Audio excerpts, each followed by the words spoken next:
Ravi de vous retrouver sur notre chaîne et bienvenue à ce journal présenté à langue française dont voici d'abord les principaux titres. À l'occasion des 16 jours d'activisme contre les violences basées sur le genre, débuté ce 25 novembre, des militantes des 16 jours d'activisme contre les violences basées sur le genre ont lancé une pétition à l'échelle mondiale pour inviter les Nations Unies à inscrire la problématique des droits fondamentaux des femmes à l'ordre du jour de la conférence mondiale des droits de la femme tenue à Vienne en juin 1993. Dans la rubrique politique, le parti Codebou, Ilagui Gandadaye, compte participer dans toutes les échéances électorales de 2025, étant seul ou étant dans une coalition des partis politiques.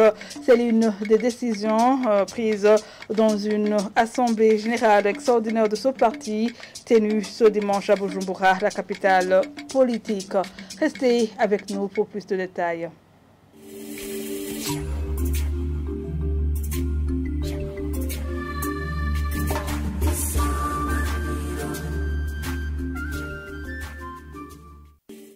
Bienvenue encore une fois. Début ce 25 novembre des 16 jours d'activisme contre les violences basées sur le genre. Ils ont été instaurés en 1991 selon le rapport de l'ONU Femmes de 2023. Toutes les 10 minutes, une femme a été tuée par son compagnon ou un membre de sa famille. Des militantes des 16 jours ont lancé une pétition à l'échelle mondiale pour inviter les Nations Unies à inscrire la problématique des droits fondamentaux des femmes à l'ordre du jour de la conférence mondiale des droits de l'homme tenue à Vienne. Le Digahimbare pour les détails. Selon ce rapport, la campagne de ces jeux d'activisme a été instrumentale dans l'utilisation du cadre des droits de l'homme pour attirer l'attention du monde entier sur le problème universel de la violence faite aux femmes. Selon le rapport de l'ONU Femmes de 2023, toutes les 10 minutes, une femme a été tuée par son compagnon ou un membre de sa famille. Les années initiales de la campagne étaient 1991 vers 1992. Les militantes de ces jours d'activisme contre les violences faites aux femmes et filles ont lancé une pétition à l'échelle mondiale invitant les Nations Unies à inscrire la problématique des droits fondamentaux des femmes sur l'ordre du jour dans la conférence mondiale qui s'est tenue à Vienne en Autriche. C'était en juin 1993. Selon toujours ce rapport, à la date de la conférence, la pétition a recueilli un demi-million de signatures en 23 langues, dont 24 pays. La pétition a permis la rédaction d'une déclaration formelle sur les droits de la femme en tant que partie intégrante des droits fondamentaux de la personne humaine et de la violence à l'égard des femmes en tant que la violation des droits de l'homme dans la déclaration de Vienne. En 1999, la campagne de ce jour d'activisme a contribué au succès des efforts visant à encourager les Nations Unies à proclamer le 25 novembre de chaque année comme Journée internationale pour l'élimination de la violence à l'égard des femmes. Page politique à présent, le parti Codebou, Ilagui Gandadaye, compte participer dans toutes les échéances électorales de 2025, étant seul ou étant dans une coalition des partis politiques. C'est l'une des décisions prises dans une assemblée générale extraordinaire de ce dimanche de ce parti, tenue ce dimanche à Bujumbura, la capitale politique. Kefa Nibidi, président de ce parti, ajoute qu'au cours de cette assemblée, les participants ont constaté qu'il y a des manœuvres en cours d'empêcher certains à se faire élire et demande aux autorités concernées de promouvoir les libertés politiques. Suivez Kefa Nibidi, le président du parti Codebou. On a analysé beaucoup de points, dont la stratégie électorale de 2025. Dans cette analyse stratégique, le parti Codebu a d'abord décidé qu'il participera dans tous les scrutins, notamment législatives ainsi que les élections communales de 2025. On a également constaté qu'il y a un besoin urgent de faire une observation électorale minutieuse. C'est pour cette raison qu'on a décidé qu'on va mettre en place une commission chargée de suivre le déroulement des élections depuis le bureau de vote jusqu'au niveau national, a-t-elle enseigné qu'on pourrait recueillir tous les résultats de chaque commune, de chaque province, ainsi que les résultats nationaux pour les confronter avec ceux qui seront communiqués par la CENI. Nous avons également constaté qu'il y a plusieurs défis dans le domaine socio-économique qui rendent la population et dont les affronter demandent une synergie forte. C'est pour cette raison que le parti Codebu a décidé qu'il pourrait partir ensemble avec toutes les forces politiques et qui souhaitent un changement positif dans notre pays. Mais aussi, nous avons interpellé les différentes institutions de la République du Burundi de ne pas mettre des pièges qui pourraient empêcher l'un ou l'autre de se faire élire ou d'élire librement. Nous avons également invité la population, et particulièrement les membres de notre formation politique, de participer massivement au scrutin organisé au mois de juin et aussi mettre beaucoup d'accent sur l'observation.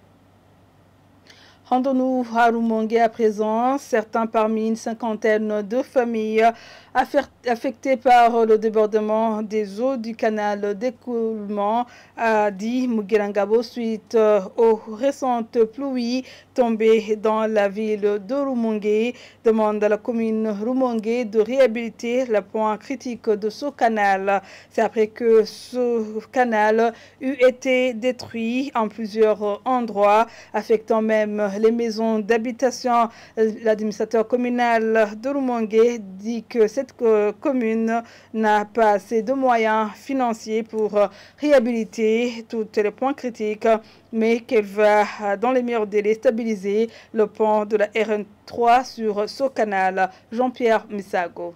Depuis l'amont du canal d'écoulement Mugerangabo, sise dans les quartiers Giwanya et Mugomere jusqu'à son déversement dans le lac Tanganyika, les rives de ce canal d'écoulement des eaux pluviales ont été détruites en plusieurs endroits, même les rives construites en pierre. Plusieurs maisons d'à côté ont été complètement ou partiellement détruites, d'autres inondées et un atelier de menuiserie d'à côté inondé, le pont sur ce canal ayant été débordé. Ceux qui ont des moyens financiers se pressent pour reconstruire les infrastructures affectées ou stabiliser celles menacées. D'autres demandent à la commune Rumongue d'intervenir pour les mettre à l'abri de nouvelles menaces à chaque tombée de la pluie. Selon Augustin Minani, administrateur communal de Rumongue, cette commune manque de moyens financiers pour réhabiliter tous les points critiques, mais se limitera à la réhabilitation de la partie de ce canal situé près du pont Mugerangabo sur la route nationale numéro 3 côté atelier de menuiserie pour stabiliser ce pont. Mais les habitants de Rumongue doivent aménager des puisards afin de limiter les dégâts de la Mugerangabo, selon l'administrateur communal de Rumongue. De son côté, Obed Nineshwa, responsable de l'antenne provinciale de l'Office burundais pour la protection de l'environnement à Rumongue, conseille la plantation de bambous le long de ce canal pour stabiliser ces rives et éviter de construire des infrastructures sur ces rives qui s'écroulent en même temps que la destruction de ces rives. Merci à Jean-Pierre Misago. Actualité internationale à présent. Un accord de 300 milliards de dollars pour le climat a été signé par les pays développés en marge du COP 29. Cette aide va être octroyée aux pays en voie de développement pour faire face au changement climatique.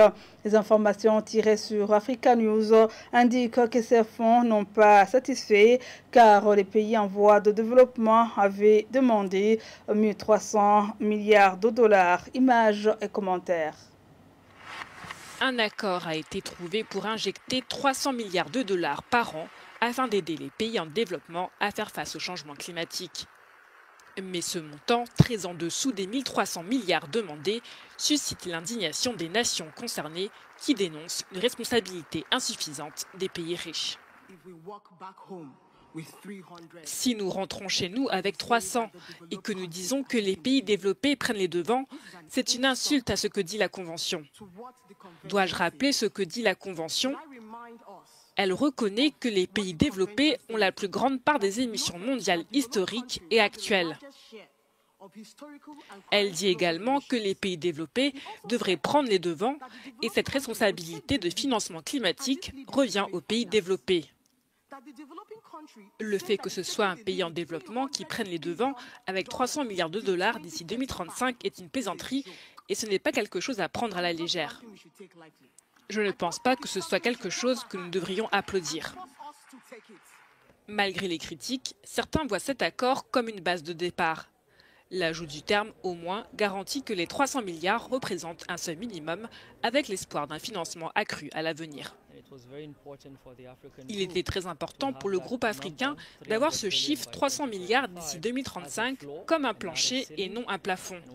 Et nous avons pu, très tard dans les négociations, ajouter le terme « au moins » pour garantir que cela ne puisse être qu'une base de départ, un minimum compte tenu des besoins énormes des pays en développement. Pour certains, cet accord évite un échec total. Ils espèrent que cette étape ouvre la voie à des objectifs plus ambitieux dans le futur. Nous n'avons pas obtenu tout ce que nous voulions, mais nous avons obtenu quelque chose. Cela aurait été catastrophique si nous n'avions rien obtenu, mais nous avons obtenu quelque chose et nous espérons travailler avec tous les autres à l'avenir. Les pays en développement reprochent aux nations riches leur manque de responsabilité face à la crise climatique.